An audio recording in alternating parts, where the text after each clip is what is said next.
Hi there, welcome to my YouTube channel. This is Tina from TinaHeals.com, and this video is about an Aries ascendant, a Pisces Moon, and a Capricorn Sun.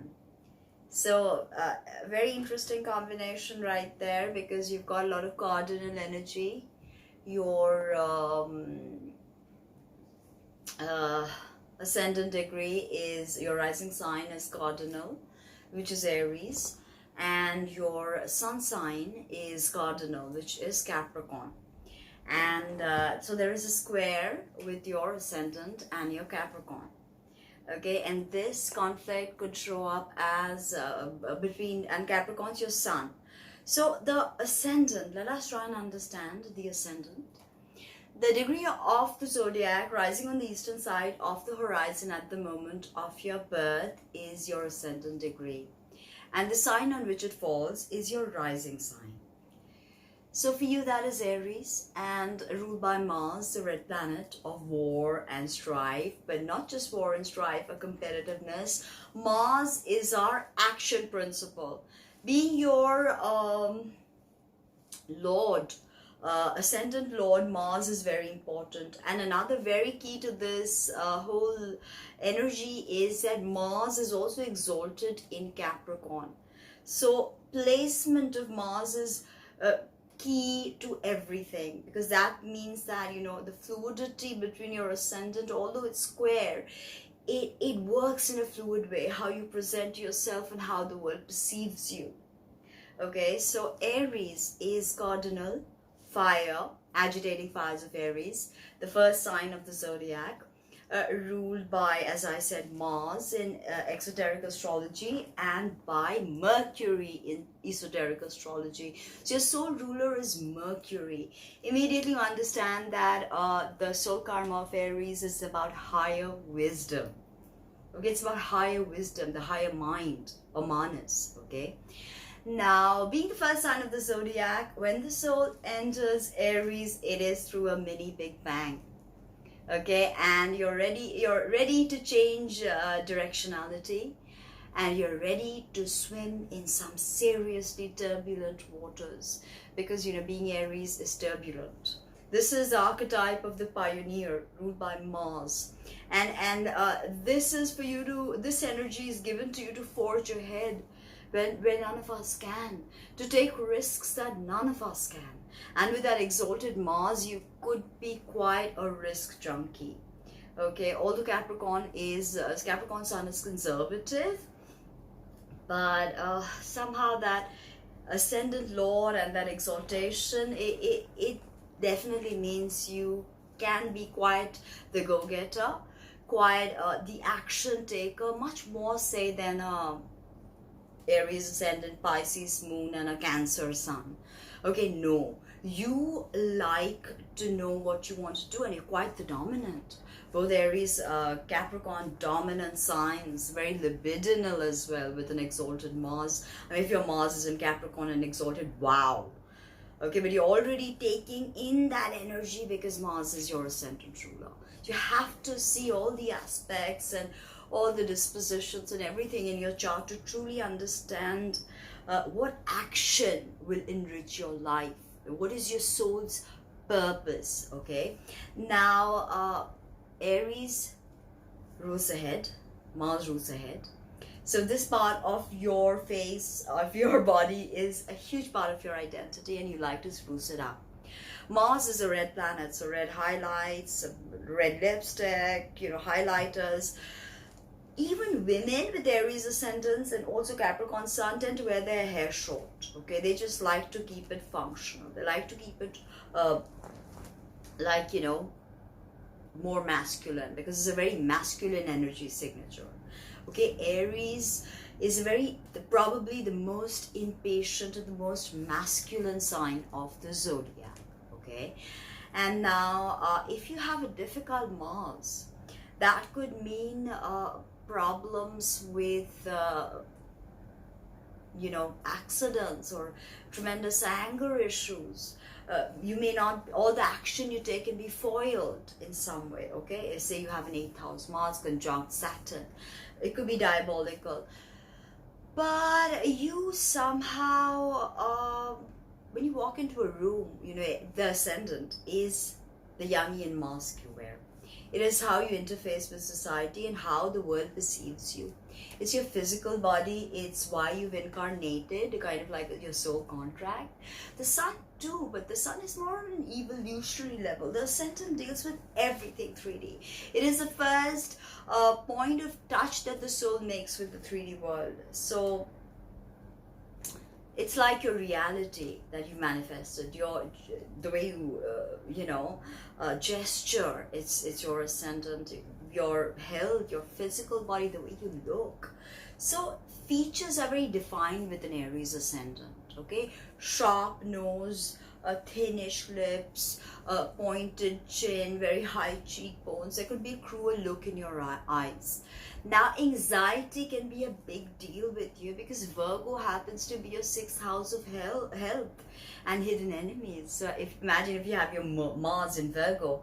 Be careful of what you put in the stomach. And Virgo rules digestion, your nervous system. Virgo is about the 6th house, which is your health and your physical body. So, and with an Aries ascendant comes tremendous force, power, physical energy. You've got to know how to burn that, otherwise that energy will eat you up. Okay? And with an Aries ascendant, there's always a sense of selfishness, because this is the infant of the zodiac, so eminent astrologer Stephen Forrest says that use the selfishness and make it enlightened selfishness. The goal of Aries is enlightened selfishness. So how do you take all that me energy and translate it into something productive? Because you're meant for public life with the 10th house sun in Capricorn. You're quite the boss, and people can see that dominance in you. You will not take no for an answer. You can stare down an enemy. Your eyes, they can be quite magnetic. But I told you, it could also look like, you are ruthless without any empathy or compassion. But you have a Pisces moon, so that's a huge saving grace. So 12th house is the house of your undoing in traditional astrology, but according to me, with the 12th house stellium, I think it is the house of your hidden gifts. So you've got a moon in the 12th house. So if the ascendant is like the Jungian mask, the armor you wear, the moon sign is who you are when that mask comes off, and you are raw, you're vulnerable. That's why till the age 7, the moon sign is most apparent. And according to esoteric astrology, a moon sign can become your biggest challenge post 35, because you develop so much time into your habit patterns that they become an impediment to your soul growth. So that is why understanding your Pisces moon is the key. 12th house deals with incarceration, intoxicants, drowning, hospitals, mental asylums. So your mother could have been into intoxicants, could have even committed suicide, some of you. You have to look at your moon and some other things. But for 12th house Pisces moon, mother may have even committed suicide or died, or in some way not available to you, or incarcerated. Okay, confined in one spot. Even that means, doing something for the hospital or big hotel industry. She's doing something which is almost like a confinement job. Even working factories was confinement. Women still work in factories in deplorable situations. So Pisces moon makes you imaginative, makes you a very good actor if you can get over your initial shyness, makes you empathic and a healer, I would say. And this is the archetype of the mystic. So you're very mystical, very spiritual, or maybe that you do not know how to use your Pisces moon's energy, and you can want to escape with inebriants like drugs or alcohol, or want to escape, want to just run away from everything. I have a Pisces moon, so I understand that feeling. but avoiding something only exacerbates the situation. So you have to face it head on. Decisions are not a strong point with Pisces, but hopefully your Aries, not so much decisions. Yeah, they're good at it, but Aries, the thing with them is they start so many things, so they don't complete it. But Capricorn, it gives you that endurance. I'll get to that later. So with your Pisces moon, your mother, and the moon is like your emotions, how you connect, your psychic energy, your childhood, your everyday habit patterns, and you're very empathic, compassionate, and you see a bit of yourself in everyone because you're at the end of the zodiac, and you feel feelings. You can, literally suck off feelings, and they can drain you. People can really drain you of your energy if you're not careful. Pisces moons, okay, grounding. Pisces rules the feet, so difficult aspects to the moon can see you have restless leg syndrome. Like difficult aspects to Mars can see you having problems here, ENT issues, sensitivity to gum and teeth, eyeglasses. And here also Pisces rules melatonin, which sort of, regulates your sleep cycle. So insomnia, chronic insomnia, and also chronic acne can happen with difficult Mars, because Aries rules the head. So that's something you've got to do. Indecision, unable to complete things. But this should be, they should find a balance with your cardinal sun in Capricorn. And Pisces is mutable, so very impressionable. You don't tend to have a lot of fix, so focus, endurance, concentration, that's something you need to develop. And the sole ruler of Pisces is Pluto. So ultimately it's about destruction and regeneration, your moon's ultimate energy signature, how you will spiral above. Now, the sun in Capricorn is actually a good position. If you're, the ruler of your sun is Saturn, you have to see how Saturn is placed in the chart. Say you have a Mars conjunct Saturn in the 8th, it can be very diabolical for you. Anger issues, people around you can be angry, fathers can be angry, males can be angry, okay? So, but Capricorn is the archetype of the boss, okay, and it's all about hierarchies. But what people don't realize is Capricorn is not just about materialism. It is the last of the earth sign, and it is the sign of possession, and it is the sign of building something, because Saturn rules everything in the 3D world. Everything that we see around us, all the structures are Saturnian. So having your sun in Capricorn, you always want to conquer those hierarchies in some way, okay? And the sun is your father. So sun in Capricorn could also mean that your father was someone in power. And this is a 10th house sun. It means you're meant for some kind of public life, some kind of prominence. Sun is how you shine, your leadership abilities, how you want the world to perceive you.